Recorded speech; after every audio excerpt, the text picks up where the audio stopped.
இந்த நிகழ்வுக்கு தலைமையேற்றிருக்கக்கூடிய இந்த நிகழ்ச்சியின் கதாநாயகன் தொடர் ஜே தாகிர் அவர்களை மற்றும் இந்த நல்ல நிகழ்வுக்கு பங்கெடுத்துக் கொள்ள வந்திருக்கிற காவல்துறை ஆய்வாளர் அவர்களை மற்றும் தின உரிமை நாளிதனுடைய ஆசிரியர் தோழர் ஜிபி அவர்களை மற்றும் இங்கே வருகை தந்திருக்கக்கூடிய அனைவருக்கும் என்னுடைய முதற்கண் நன்றியை தெரிவித்துக் கொள்கிறேன். பாடுபட்டு தேடி பணத்தை புதைத்து வைத்து கேடுகட்ட மானிடரே கேளுங்கள், கூடி விட்டுங்கு ஆவிதான் போயின பின்பு ஆறு அணிவிப்பார் பாவிகால் அந்த பணம் என்று அவை சொன்னதை போல, பணம் இருந்தால் அதை வைத்துக்கொண்டு என்ன செய்வது அப்படின்னு சிந்தித்து செயல்பட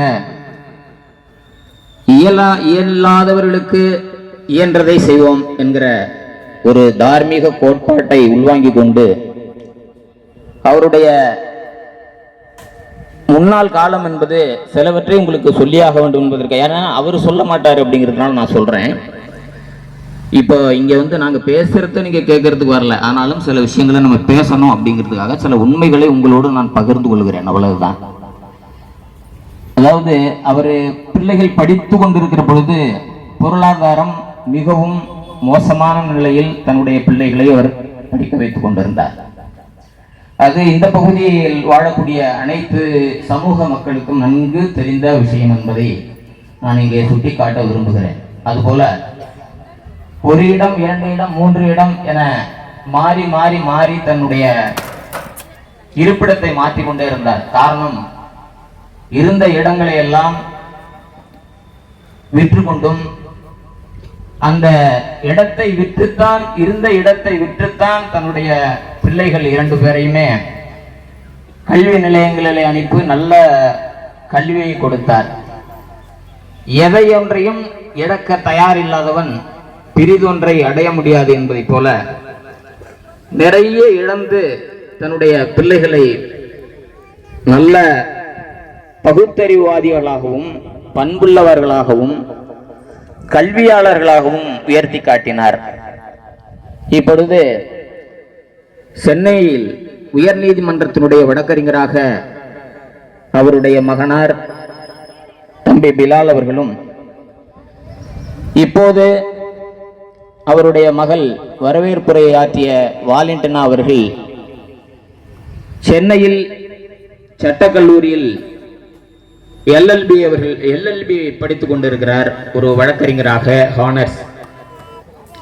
இதெல்லாம் எண்ணி பார்க்கிற பொழுது உண்மையிலேயே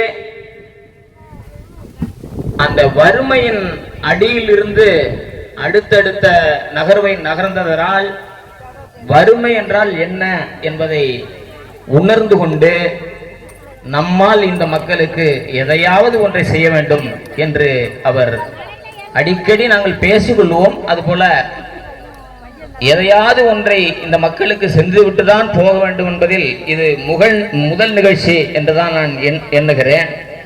இன்னொரு விஷயத்தையும் அவர் சொன்னார், என்னுடைய காலம் இருக்கிற வரை நான் இதை செய்வேன், அடுத்து வருகிற காலங்களில் என்னுடைய பிள்ளைகள் செய்வார்கள் என்று என்னிடத்திலே சொன்னார்கள். ஏனென்றால் இது இந்த வருடத்தோடு முடிந்து வருகிற நிகழ்வு அல்ல. நான் இறந்த பிறகும் கூட என்னுடைய பிள்ளைகள் இதை கையில் எடுத்துக்கொண்டு தொடர்ச்சியாக வழங்குவார்கள் என்பதை நான் உறுதிப்பட கூறுகிறேன் என்று என்னிடத்திலே சொன்னார். அதை நான் உங்களிடத்திலே பரிமாறிக்கொள்கிறேன். ஆகவே